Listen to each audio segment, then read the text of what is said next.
Time ఒక్కో పిచ్చుకో ఒక్కో ఉన్మాదానికో అకారణంగా బీజం వేస్తూ ఉంటాయి. అకారణంగా డబ్బు వస్తుంది అనే మాట తెలిస్తే చాలు, అది ఎంతకైనా దారితీస్తుంది. ఈ పిచ్చిలో భాగంగా అతి పాతవైన 5-6 దశాబ్దాల నాటి టీవీలు, రేడియోలు, ఫోన్లు, కెమెరాలు, కుట్టు మిషన్లకు అమాంతం డిమాండ్ పెరిగిపోయింది. వాటి కోసం తెలుగు రాష్ట్రాల్లోని పల్లెలు, పట్టణాలను జల్లెడ పట్టేస్తున్నాయి కొన్ని మరాఠాలు. లక్షలు ఇచ్చి కొనడానికి రెడీ అవుతున్నాయి. రెడ్ మెర్క్యూరీ అనే విలువైన మూలకం వాటిల్లో ఉందన్న ప్రచారమే దీనికి కారణం. స్టోర్ రూముల్లోకి, అటుకుల మీదకు ఎప్పుడో చేరిపోయిన పాత టీవీలు, రేడియోల ధర ఇప్పుడు లక్షలు పలుకుతోందంటే ఆశ్చర్యంగానే ఉంటుంది.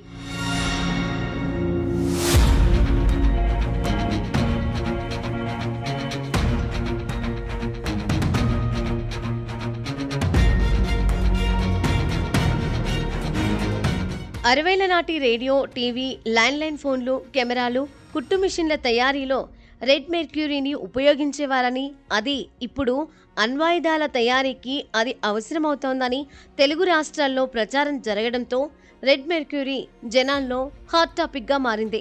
ఈ పాత వస్తువులను కొందరు ఈ-కామర్స్ ప్లాట్ఫామ్లలో నేరుగానే అమ్మకానికి పెడుతున్నారు. వీటి ధర అమ్మకం, కొనుగోళ్లు పరంగా 1,00,000 నుంచి 10 లక్షల వరకు పలుకుతోంది.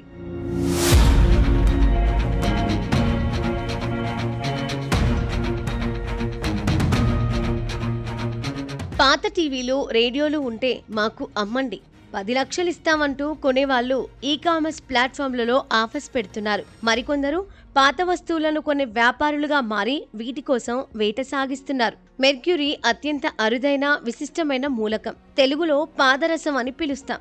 సిన్నాబార్ అనే ఖనిజ ధాతువు నుంచి కేజీకి 0.05 మిల్లీగ్రాముల పాదరసం మాత్రమే లభిస్తుంది. ఆమ్లాలతో చర్య పొందకపోవడంతో పాటుగా గది ఉష్ణోగ్రత వద్ద ద్రవ రూపంలో ఉండే ఏకైక లోహం మెర్క్యూరీయే. అందుకే దీనికి అంత డిమాండ్.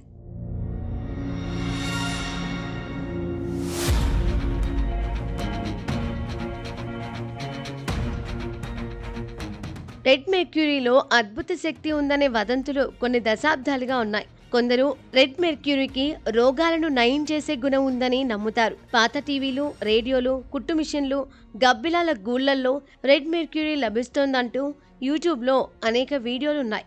అయితే ఈ రెడ్ మెర్క్యూరీ అనేది ఒక కల్పన మాత్రమేనని శాస్త్రవేత్తలు చెబుతున్నారు. ఈజిప్టులో చాలా మంది అరబ్బుల దగ్గర రెడ్ మెర్క్యూరీ ఉందని, అది అనేక రోగాలను నయం చేస్తుందని నమ్ముతారు. ముఖ్యంగా ఈజిప్టులోని మమ్మీల నోట్లో రెడ్ మెర్క్యూరీని ఉంచేవారని, దానిని ఎలాగైనా పొందాలని అనేక ప్రయత్నాలు చేసేవారు. రెడ్ మెర్క్యూరీకి ఆత్మలను వశం చేసుకునే శక్తి ఉందని నమ్ముతారు.